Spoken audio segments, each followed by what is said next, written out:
ꯃꯌꯥꯝ ꯅꯨꯡꯉꯥꯏꯅꯔꯤꯕ꯭ꯔꯣ ꯀꯃꯥꯏ ꯇꯧꯔꯤꯒꯦ ꯃꯌꯥꯝ ꯑꯩꯅ ꯁꯤꯒꯤ ꯚꯤꯗꯤꯑꯣꯁꯦ ꯃꯃꯥꯡꯗ ꯑꯩꯅ ꯚꯤꯗꯤꯑꯣ ꯑꯃ ꯑꯞꯂꯣꯗ ꯇꯧꯈꯤꯕꯗꯣ ꯃꯌꯥꯝ ꯑꯗꯨꯗꯨꯒꯤ ꯃꯈꯥꯅꯦ ꯑꯗꯣ ꯑꯩꯅ ꯚꯤꯗꯤꯑꯣꯁꯦ ꯌꯥꯝꯅ ꯁꯥꯡꯃꯟꯗꯅ ꯃꯇꯦꯛ ꯇꯧꯔꯒ ꯑꯩꯅ ꯃꯦꯃꯣꯔꯤ ꯑꯣꯏꯅꯕꯅ ꯁꯨꯝ ꯁꯦꯝꯖꯕꯅꯦ ꯃꯌꯥꯝ ꯑꯗꯣ ꯁꯤꯒꯤ ꯃꯐꯝꯁꯦ ꯑꯗꯨꯛꯀꯤ ꯃꯇꯤꯛ ꯌꯥꯝꯅ ꯆꯥꯎꯋꯦꯕꯀꯣ ꯐꯁꯨ ꯌꯥꯝ ꯐꯖꯩ ꯑꯗꯣ ꯑꯩꯈꯣꯏꯁꯦ ꯌꯨꯝꯗ ꯁꯨꯇꯤ ꯊꯣꯛꯇꯧꯕꯁꯨ ꯀꯨꯏꯗ꯭ꯔꯦ ꯑꯗꯨꯗꯨꯒꯤ ꯁꯤꯒꯤ ꯃꯐꯝꯁꯦ ꯌꯦꯡꯉꯨꯔꯁꯦꯅ ꯍꯥꯏꯔꯒ ꯁꯟꯖꯅꯥꯒꯤ ꯐꯦꯃꯤꯂꯤꯒ ꯇꯧꯔꯒ ꯑꯩꯈꯣꯏꯒ ꯌꯦꯡꯉꯨꯔꯁꯦꯅ ꯂꯥꯛꯏꯅꯦꯕ ꯑꯗꯣ ꯁꯤꯒꯤ ꯃꯃꯥꯡꯗ ꯁꯥꯏꯠ ꯑꯃꯗ ꯌꯦꯡꯉꯨꯔꯦꯕꯀꯣ ꯃꯌꯥꯝ ꯑꯗꯨꯒ ꯕꯁ ꯇꯣꯡꯉꯒ ꯁꯣꯝ ꯁꯥꯏꯠꯇ ꯑꯃꯨꯛ ꯌꯦꯡꯕ ꯂꯥꯛꯏꯅꯦ ꯑꯗꯣ ꯍꯧꯖꯤꯛ ꯀꯗꯥꯏꯗ ꯆꯠꯂꯤꯅꯣ ꯍꯥꯏꯕꯗꯣ ꯀꯔꯝꯕ ꯃꯐꯝꯗ ꯌꯦꯡꯕ ꯆꯠꯂꯤꯅꯣ ꯍꯥꯏꯕꯗꯣ ꯃꯌꯥꯝꯗ ꯑꯃꯨꯛ ꯎꯠꯂꯛꯀꯦꯀꯣ ꯃꯇꯦꯛ ꯃꯌꯥꯝ ꯚꯤꯗꯤꯑꯣꯁꯦ ꯌꯥꯝꯅ ꯇꯧꯕꯁꯨ ꯍꯩꯇꯦꯕꯀꯣ ꯁꯦꯝꯕ ꯈꯣꯠꯄ ꯑꯣꯏꯔꯁꯨ ꯌꯥꯝ ꯐꯖꯕ ꯑꯗꯣ ꯃꯦꯃꯣꯔꯤ ꯑꯣꯏꯅꯕ ꯑꯩꯅ ꯁꯨꯝ ꯄꯥꯝꯖꯔꯨꯕꯒꯤ ꯁꯨꯝ ꯃꯦꯃꯣꯔꯤ ꯑꯣꯏꯅꯕ ꯃꯇꯦꯛ ꯅꯝꯁꯤꯜꯂꯒꯅꯦ ꯁꯦꯝꯃꯛꯄꯅꯦ ꯃꯌꯥꯝ ꯑꯗꯣ ꯃꯌꯥꯝ ꯂꯣꯏꯐꯥꯎ ꯌꯦꯡꯃꯤꯟꯅꯁꯦꯀꯣ ꯀꯃꯥꯏ ꯇꯧꯒꯦ ꯍꯥꯏꯕꯗꯣ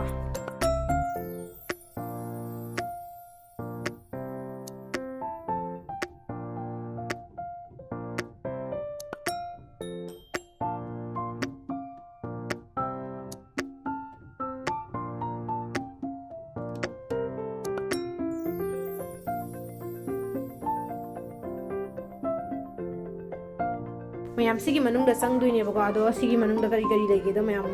ꯎꯠꯂꯛꯀꯦꯀꯣ ꯃꯌꯥꯝꯗ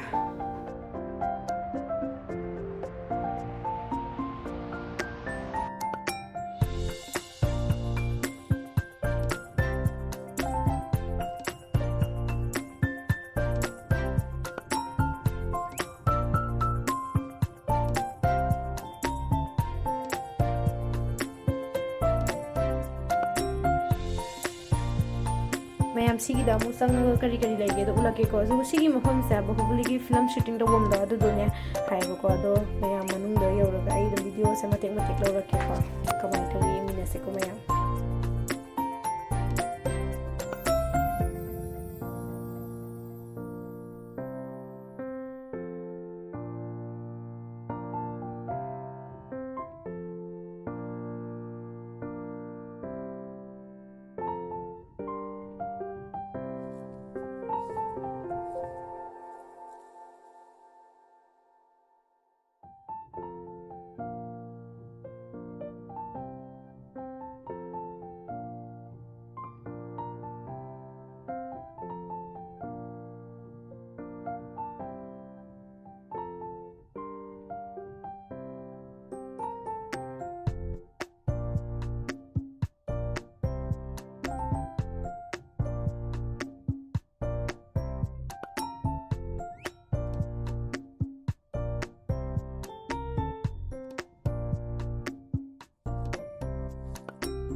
ꯃꯌꯥꯝ ꯑꯩꯈꯣꯏ ꯃꯄꯥꯟꯗ ꯑꯃꯨꯛ ꯊꯣꯛꯂꯛꯑꯦꯕꯀꯣ ꯑꯗꯣ ꯑꯗꯨꯛꯀꯤ ꯃꯇꯤꯛ ꯐꯖꯩꯀꯣ ꯍꯧꯖꯤꯛꯀꯤ ꯃꯅꯨꯡꯗꯣ ꯑꯗꯨꯝ ꯃꯣꯏ ꯑꯁꯦꯡꯕ ꯔꯤꯌꯦꯜꯗꯗꯤꯀꯣ ꯑꯃꯨꯛꯀ ꯍꯦꯟꯅ ꯐꯖꯩ ꯚꯤꯗꯤꯑꯣꯗ ꯇꯧꯕꯗꯣ ꯑꯗꯣ ꯈꯪꯗꯦ ꯍꯥꯏꯅꯤꯡꯉꯥꯏ ꯂꯩꯇꯅ ꯌꯥꯝ ꯐꯖꯩ ꯃꯌꯥꯝ ꯑꯗꯣ ꯑꯇꯣꯞꯄ ꯃꯐꯝ ꯑꯇꯣꯞꯄ ꯁꯥꯏꯠ ꯑꯃꯗ ꯑꯃꯨꯛ ꯆꯠꯂꯀꯥꯟꯗ ꯃꯌꯥꯝ ꯎꯠꯂꯛꯀꯦꯀꯣ ꯀꯃꯥꯏ तौगे है मयाम यंगमिनसेको उसको बोलते हैं करिश्मा गार्डन की स्पेशलिटी है जिस कलर का ड्रेस पहनता है उसी कलर का नेचुरल फ्लावर से सजाया जाता है like yellow colour sari yellow colour flowers red colour sari red colour flowers मयाम यौरे सी मफमजने अमुक लाइसे गारीसिदा खांगुमगो संगुइनिसिदा सांगना यामदि सांगे सिजे गेट सिदा लेइरे गेट की मनुंगु याम चावे हाइबको अदो मता संगिमिना खंगदे संगगा मयाम अदुम यिनिसेको अदो मयाम खोइना लाक्पा मतमजे अखोई वेदर से याम नुंगाइबा वेदर होये सादु सादबी इंजु इंजबी तौबदो नोंगु चुरमगा मु हांगिबा याम नुंगाइबा खगा मंगिनि तौरगा लेबा मतमदो दुमाइना ओइबा नुंगाइ यामना सिजे वाबा खोट केम लेके अदो मयाम मनुंगदा चंगगा मयाम यिमिनरसिको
ꯑꯩꯈꯣꯏ ꯍꯧꯖꯤꯛ ꯂꯟꯁ ꯇꯧꯕ ꯂꯥꯛꯑꯦ ꯑꯗꯣ ꯍꯧꯖꯤꯛ ꯂꯟꯁ ꯆꯥꯔꯒ ꯄꯨꯂꯞ ꯁꯣꯝ ꯁꯥꯏꯗꯇ ꯑꯃꯨꯛ ꯌꯦꯡꯕ ꯆꯠꯂꯅꯤ ꯍꯧꯖꯤꯛꯀꯤ ꯃꯐꯝꯗꯣ ꯃꯌꯥꯝ ꯌꯥꯝ ꯆꯥꯎꯋꯦꯕꯀꯣ ꯃꯅꯨꯡꯗꯣ ꯌꯦꯡꯗꯕꯁꯨ ꯃꯌꯥꯝ ꯌꯥꯎꯋꯦ ꯋꯥꯔꯦꯅ ꯑꯗꯣ ꯍꯧꯖꯤꯛ ꯑꯩꯈꯣꯏ ꯄꯨꯟꯅ ꯂꯟꯁ ꯇꯧꯔꯒ ꯑꯗꯨꯝ ꯆꯠꯂꯅꯤ ꯑꯇꯣꯞꯄ ꯁꯥꯏꯗꯇ ꯑꯃꯨꯛ ꯑꯗꯨ ꯃꯌꯥꯝ ꯁꯤꯒꯤꯁꯦ ꯁꯣꯝ ꯁꯥꯏꯗꯁꯤꯗ ꯂꯥꯛꯏꯅꯦꯕ ꯑꯗꯨꯒ ꯁꯣꯝ ꯁꯥꯏꯗꯁꯦ ꯑꯩꯅ ꯚꯣꯏꯁꯁꯦ ꯔꯦꯀꯣꯔꯠ ꯇꯧꯔꯝꯃꯒ ꯀꯃꯥꯏꯅ ꯇꯧꯔꯤꯅꯣ ꯈꯪꯗꯦꯕꯀꯣ ꯑꯣꯔꯤꯖꯤꯅꯦꯜꯗꯣ ꯑꯃꯨꯛꯀ ꯀꯩꯅꯣ ꯇꯧꯔꯗꯤ ꯑꯗꯨꯝ ꯉꯪꯕ ꯈꯣꯠꯄ ꯑꯗꯒꯤ ꯃ꯭ꯌꯨꯖꯤꯛ ꯀꯩꯅꯣ ꯇꯧꯔꯛꯄꯗꯣ ꯏꯁꯩ ꯌꯥꯎꯕ ꯈꯣꯠꯄ ꯂꯩꯌꯦꯕꯀꯣ ꯃꯌꯥꯝ ꯑꯗꯨꯗꯨꯒꯤ ꯑꯩꯅ ꯀꯣꯄꯤꯔꯥꯏꯠ ꯂꯥꯛꯀꯗ꯭ꯔꯥꯅ ꯂꯧꯊꯣꯛꯑꯦ ꯚꯣꯏꯁ ꯔꯦꯀꯣꯔꯠ ꯇꯧꯔꯦ ꯏꯆꯥ ꯊꯣꯏꯕꯤꯒ ꯄꯄꯥꯒ ꯃꯅꯤꯡꯗ ꯂꯥꯛꯑꯦ ꯑꯗꯒꯤ ꯁꯣꯝ ꯃꯅꯨꯡꯗ ꯁꯨꯝ ꯆꯪꯉꯒ ꯀꯔꯤ ꯀꯔꯤ ꯂꯩꯒꯦ ꯑꯗꯣ ꯃꯌꯥꯝ ꯁꯨꯝ ꯀꯩꯅꯣ ꯇꯧꯔꯛꯀꯦ ꯑꯗꯣ ꯁꯤꯁꯦ ꯃꯣꯏ ꯌꯨꯔꯣꯞ ꯁꯤꯇꯤ ꯁꯥꯔꯤꯅꯦ ꯍꯥꯏꯌꯦꯕꯀꯣ ꯑꯗꯣ ꯁꯣꯝꯗ ꯃꯤꯁꯤꯡꯁꯨ ꯑꯗꯨꯝ ꯐꯖꯅ ꯑꯗꯨꯛꯀꯤ ꯃꯇꯤꯛ ꯅꯥꯜꯂꯦ ꯌꯦꯡꯕꯁꯨ ꯃꯌꯥꯝ ꯀꯩꯅꯣ ꯇꯧꯋꯦꯕꯀꯣ ꯑꯗꯒꯤ ꯋꯦꯗꯔꯁꯦ ꯌꯥꯝ ꯅꯨꯡꯉꯥꯏꯕ ꯑꯣꯏꯕꯅꯤꯅ ꯏꯆꯥ ꯊꯣꯏꯕꯤꯁꯨ ꯍꯔꯥꯎꯕꯗ ꯂꯣꯏꯔꯦ ꯃꯥ ꯍꯥꯏꯗꯤ ꯉꯍꯥꯟꯈꯩ ꯁꯨꯝ ꯀꯩꯅꯣ ꯇꯧꯗꯣꯏꯅꯦ ꯌꯨꯝꯁꯦ ꯊꯣꯛꯑꯝꯗꯥꯏꯒ ꯑꯣꯏꯕꯒ ꯑꯗꯒꯤ ꯃꯥ ꯍꯔꯥꯎꯕꯗꯁꯨ ꯂꯣꯏꯔꯦꯕꯀꯣ ꯑꯗꯣ ꯃꯌꯥꯝ ꯁꯨꯝ ꯆꯪꯉꯒ ꯑꯇꯣꯞꯄ ꯌꯦꯡꯉꯛꯀꯦꯀꯣ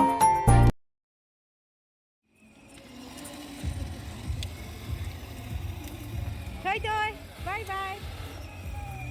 चलो चलो मम्मा लाए पापा लाए तो मी मैम થઈ જાવ મમ્મા લઈ હા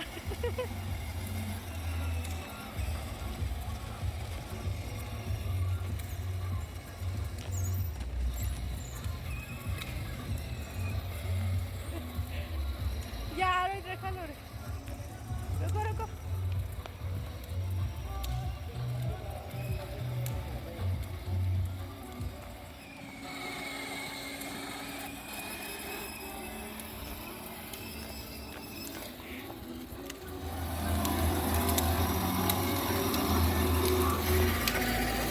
Nungai bra.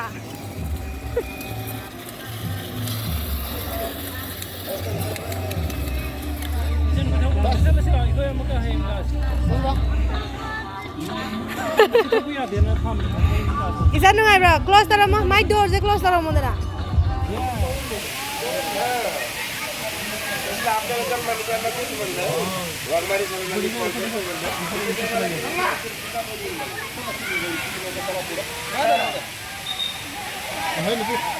No, juga na sure. Para ba?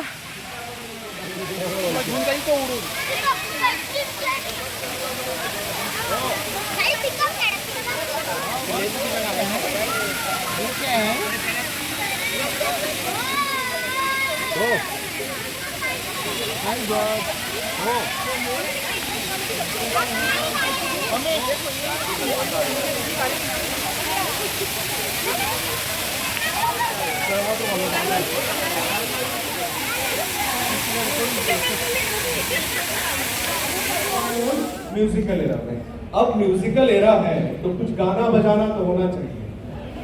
है कि नहीं क्या लगता है शर्माए नहीं पीछे वाले गांव वाले किधर है बढ़िया ना हाँ कि शरबत मंगा है अभी चलिए तो ऐसा करते हैं गाना गाना आता है सबको